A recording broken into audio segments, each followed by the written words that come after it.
সম্মানিত দর্শক, নতুন করে বিএনপি আবার কোমরে গামছা বেঁধে মাঠে নামার জন্য প্রাণান্ত চেষ্টা করছে এবং বিভিন্ন জনপ্রিয় গণদাবি সেইগুলোকে সামনে রেখে বিএনপি শুধু বক্তৃতা বিবৃতি দেবে না, সঙ্গে সঙ্গে মাঠে থাকবে এবং চলমান যে সমস্যাগুলো রয়েছে সেই সমস্যাগুলো যা কিনা জনদুর্ভোগ সৃষ্টি করছে দীর্ঘমেয়াদে, সেগুলো নিয়ে বিএনপি নতুনভাবে কাজ করছে। এবং এর বাইরে যেটি হচ্ছে, এই মুহূর্তে সরকারের যে অহংকার রয়েছে, গর্ব রয়েছে, সেই গর্বের যে জায়গাগুলো সেই জায়গাতে সরকারকে একটু খোঁচা দিতে চাচ্ছে বিএনপি। আর দেশের যে চলমান অর্থনৈতিক সংকট রয়েছে সেই সংকটের মধ্যে মানুষ যে আতঙ্কগ্রস্ত হয়ে পড়ছে, সেই আতঙ্কের ক্ষেত্রে বিএনপি চৌম্বক কিছু কর্মকাণ্ড বা কথাবার্তা এগুলো বলার তারা চেষ্টা করছে। যেমন ডোনাল্ড ট্রাম্পের কথাই ধরেন, তো তিনি যেটা বলছে যে আমি যদি ক্ষমতায় আসি জাস্ট 24 আওয়ার্স নয়, 1 আওয়ার, 1 ঘন্টার মধ্যে ইউক্রেনের যুদ্ধ বন্ধ হয়ে যাবে। দ্বিতীয়ত তিনি বলার চেষ্টা করছেন যে আমি যদি ক্ষমতায় থাকতাম তাহলে ইসরায়েল এবং হামাসের মধ্যে এখন যে যুদ্ধ হচ্ছে এই যুদ্ধ হতোই না।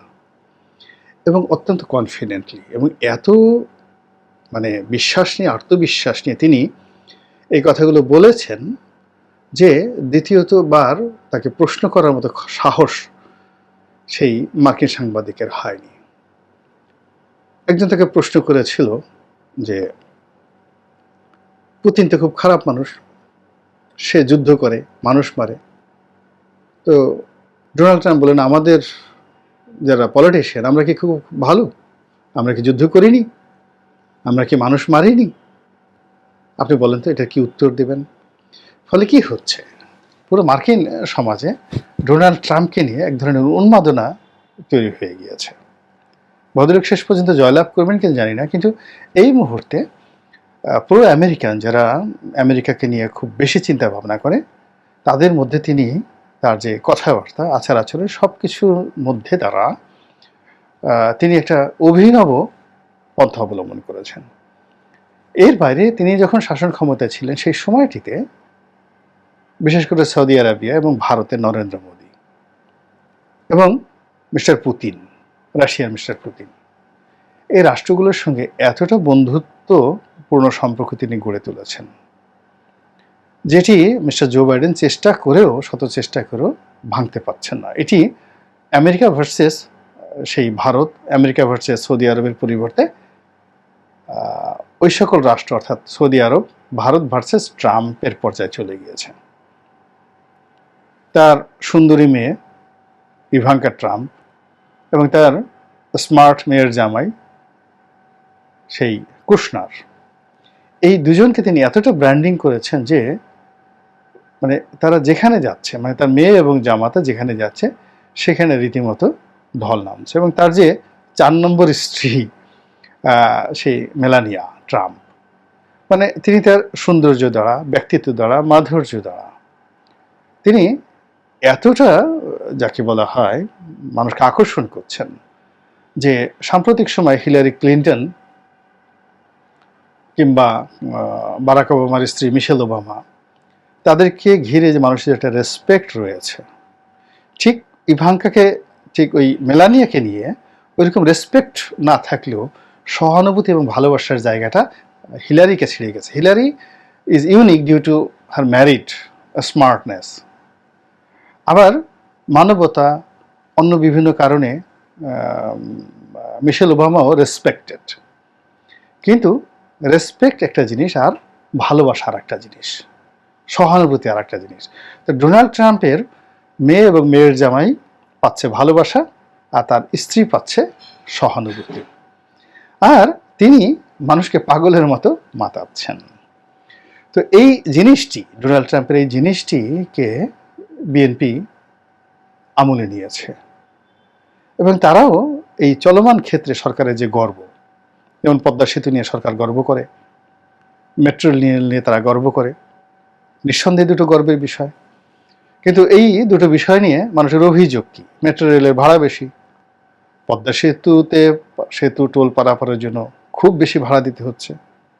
আচ্ছা, বিএনপি যদি ঘোষণা করে যে আমরা ক্ষমতায় এলে পদ্মা সেতুর টোল 1 মাসের জন্য বন্ধ থাকবে, একেবারে সম্পূর্ণ বন্ধ থাকবে, এবং পরবর্তীতে এটি 1 বছরের জন্য অর্ধেক নেওয়া হবে, জাস্ট 1 ইয়ারের জন্য নেওয়া হবে, এটি আওয়ামী লীগের জন্য একটা বিরাট বার্ডেন হয়ে যাবে। এবং এই কাজ করতে খুব অল্প টাকা খরচ যাবে বিএনপির। তারা যদি বলে মেট্রো রেলে আমরা ভাড়া কমিয়ে দেব, এগুলো নিয়ে মানুষের ক্ষোভ রয়েছে। বিএনপি যদি এই যে বর্তমান সরকারের যে সবচেয়ে বড় সংকট, অর্থনৈতিক সংকট, ব্যাংক বিমাতে কি হয়েছে সেটার একটা শ্বেতপত্র প্রকাশ করে, যে ধরুন অমুক ব্যাংক, এক্স ব্যাংকের 50 জন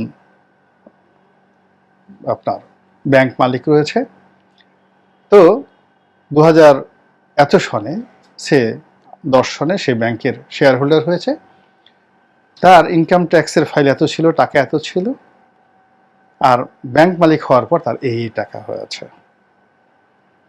এরপরে সেই সমস্ত বিষয়গুলো আবার যদি তারা একটা গবেষণা বা শ্বেতপত্র প্রকাশ করে যে এই টাকাগুলো তারা কোথায় কিভাবে পাচার করেছে, তারা এইরকম 2-4টি কাজ যদি করে, এবং তারা যদি বলে যে এরকম অর্থনৈতিক যারা অর্থ দানব রয়েছে তাদেরকে শাস্তি দেওয়ার জন্য আমরা বিশেষ ট্রাইব্যুনাল করব, এবং সর্বোচ্চ শাস্তি শুধু মৃত্যুদণ্ড নয়, স্পেশাল শাস্তি, তাদেরকে ফায়ারিং স্কোয়াডে ফেলে মারা হবে। যেমন শেয়ার মার্কেটে যারা অর্থদানব, ব্যাংক বিমাতে যারা অর্থদানব, তাদের বিরুদ্ধে স্পেশাল ট্রাইব্যুনাল করে সর্বোচ্চ শাস্তি তাদেরকে দেওয়ার জন্য এখন যে শাস্তির বিধান রয়েছে, যাবজ্জীবন কারাদণ্ড, ফাঁসিতে লটকিয়ে মারা, এটাকে বলা হলো যে না, আমরা তাদেরকে ইলেকট্রিক চেয়ারে বসিয়ে ইলেকট্রিক শক দিয়ে মারবো, অথবা ফায়ারিং স্কোয়াডে ডাইরেক্ট মেরে ফেলবো গুলি করে। সারা বাংলাদেশে ধরেন 300-400 লোকের মধ্যে ডায়রিয়া শুরু হয়ে যাবে, জাস্ট ডায়রিয়া শুরু হয়ে যাবে, আর 3-4 কোটি লোকের মধ্যে আনন্দের বন্যা বয়ে যাবে। এরপর যদি তারা বলে যে আমরা কুইক রেন্টালে যে ইন্ডিমেন্টি দেয়া হয়েছে, আমরা সেই কুইক রেন্টালের ইন্ডিমেন্টিকে আমরা বাদ দিয়ে দেব, আমরা এটা বাতিল করব ক্ষমতায় এসে, এবং এই কুইক রেন্টাল নিয়ে যত অপকর্ম হয়েছে সেটাও স্পেশাল ট্রাইব্যুনালে আমরা বিচার করব,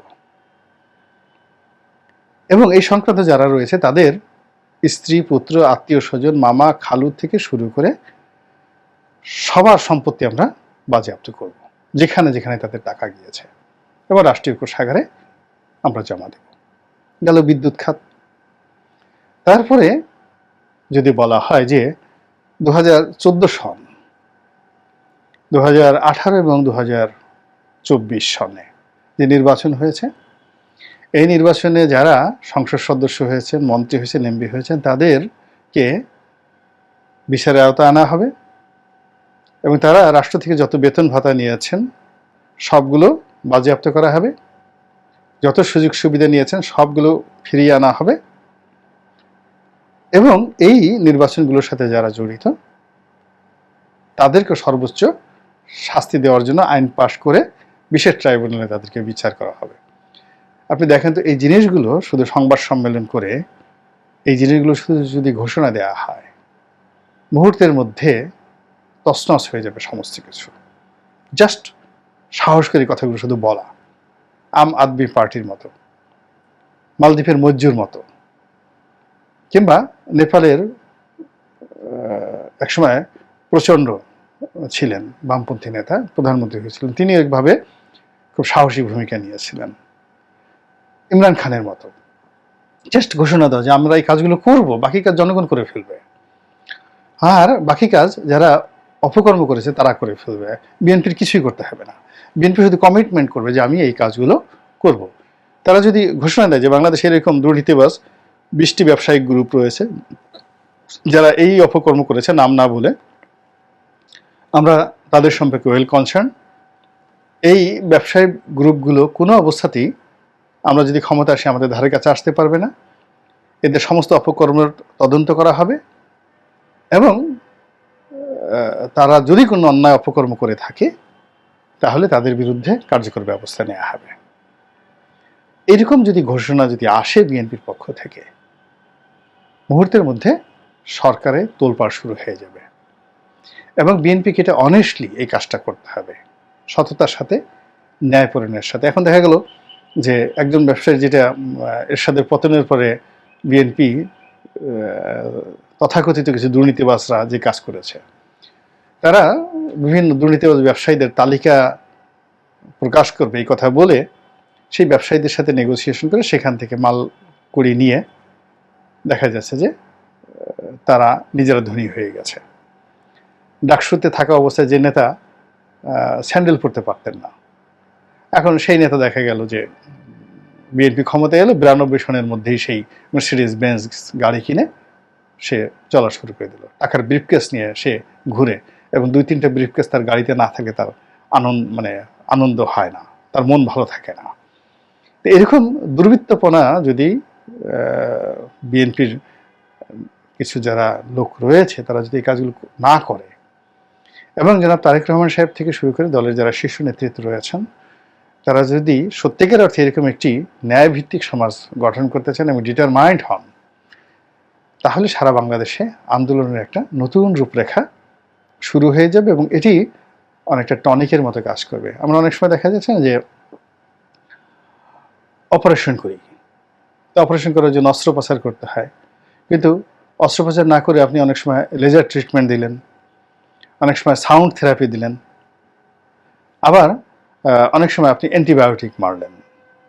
মূল কাজ হলো আপনাকে নিরোগ করা। এখন আন্দোলন করে থানা পুলিশ প্রশাসনের সাথে চলা বা সব কিছু করা, তো এই বিষয়গুলো নিয়ে যদি মানে বিএনপি রাজপথে নামতে চায় তাহলে তাকে পুলিশের সঙ্গে প্রশাসনের সঙ্গে মারামারি করতে হবে। কিন্তু সে যদি বলে ফেলে যে তালিকা করে যে পুলিশের অমুক অমুক কর্মকর্তা, এরকম 10 জন কর্মকর্তা সাবেক বর্তমান, আমরা তাদের সম্পর্কে জানি, বিএনপি ক্ষমতা আসলে তাদের বিচার করা হবে। আচ্ছা, যে বেনজির সম্পর্কে যদি বেনজির যখন ক্ষমতায় ছিল যে হ্যাঁ আমরা তার কাছে কিছু আশা করি না, আমরা তার ব্যাপারে বিক্ষোভ, তার ব্যাপারে আবার পুনরায় তদন্ত হবে এবং আমরা ব্যবস্থা নেব, এবং সে যদি মরেও যায় তার মরণোত্তর বিচার হবে, এইরকম যদি একটা কমিটমেন্ট থাকে জাতির কাছে, তাহলে বিশ্বাস করেন সরকারি যারা কর্মকর্তা কর্মচারী রয়েছেন সবাই ভয় পাবেন যে ঠিক আছে আমি মরে যাব, কিন্তু আমার একদিন না একদিন তো বিএনপি ক্ষমতায় আসবে, তখন আমার ছেলে মেয়েদেরকে বিচারের আওতায় আনা হবে, আমার নাতি নাতকুদের বিচারের আওতায় আনা হবে এবং মরণোত্তর বিচার করে আমার ছেলে মেয়ের সম্পত্তি বাজেয়াপ্ত করা হবে। এইরকম ঝুঁকি বাংলাদেশে কেউ নেবে না, বিশ্বাস করেন কেউ নেবে না। শুধু সাহস করে এই কথাগুলো বলতে হবে। আমি বিএনপির প্রধান হলে আমি আসলে এই কথাগুলোই বলতাম। এখন এইভাবে আসলে অ্যান্টিবায়োটিক প্রয়োগ করা ছাড়া, আলট্রাসোনোগ্রাম করা ছাড়া, সাউন্ড থেরাপি প্রয়োগ করা ছাড়া, তারপরে বুদ্ধি ছাড়া, চাণক্য নীতি ছাড়া কোনো অবস্থাতেই কেবলমাত্র রাজপথে সেই হৈ হুল্লোড় করা, সভা সমাবেশ করা বা পার্টি অফিসে বসে সংবাদ সম্মেলন করা, গতানুগতিকভাবে আওয়ামী লীগের গালাগালি করা, এতে বিএনপি কিয়ামত পর্যন্ত কখনো ক্ষমতা আসতে পারবে না। বিএনপিকে ক্ষমতা আসার জন্য তাকে ম্যাকিয়াভেলি পড়তে হবে, চাণক্য পড়তে হবে, তাকে সেই আর্ট অফ ওয়ার পড়তে হবে, মাস্টার সানঝুর আর্ট অফ ওয়ার পড়তে হবে, তাদেরকে আল মুকাদ্দিমা পড়তে হবে, ইবনে খালদুনের আল মুকাদ্দিমা শুধু একবার না 20 বার পড়তে হবে, তাদেরকে হেরোডোটাসের বই পড়তে হবে, দ্য হিস্ট্রি পড়তে হবে, তাদেরকে পৃথিবীর প্রথম সংবিধান সোলন, গ্রিক দার্শনিক সোলনের যে প্রথম সংবিধান প্রণয়ন করেছিলেন এবং সেই সংবিধান যে গ্রিক সম্রাট বাস্তবায়ন করেছিলেন পেরিক্লিস, তো সেই সংবিধান রচনা কিভাবে হয়েছিল, কি ছিল সেই সংবিধান এবং সেটা কিভাবে সম্রাট পেরিক্লিস সেটা কিভাবে বাস্তবায়ন করেছিলেন, এটা বিএনপিকে জানতে হবে, পড়তে হবে। তাদেরকে সম্রাট সাইরাসের জীবনী পড়তে হবে। এখন ওই জাস্ট লেখাপড়া না করে কেবলমাত্র গল্পগুজব করে কমিটি গঠন করে পিছনে পিছনে টাকা নিয়ে সেই নিজের পকেট ভারী করে আসলে দল চলবে না। এটা লং টার্ম যুদ্ধ করার জন্য জ্ঞান চর্চা করতে হবে, বিজ্ঞান চর্চা করতে হবে। নেপোলিয়ন বোনাপার্টের মতো মানে কি ধরনের ঘটনা আপনি চিন্তা করেন, মিশর তিনি জয় করতে গেলেন এবং মিশর জয় করতে গিয়ে মিশরের সেই বিস্ময়কর সব আবিষ্কার সভ্যতা দেখে তিনি পাগল হয়ে গেলেন। দিনের পর দিন তিনি সব কাজকর্ম ভুলে তিনি লাইব্রেরিতে পড়ে থাকলেন। তো একদিন এমন লাইব্রেরিতে বসে তিনি মিশরীয় যারা জ্যোতির্বিদ তাদের সঙ্গে খুব গোপন বৈঠক করছিলেন ঘন্টার পর ঘন্টা, নেপোলিয়ন বোনাপার্ট।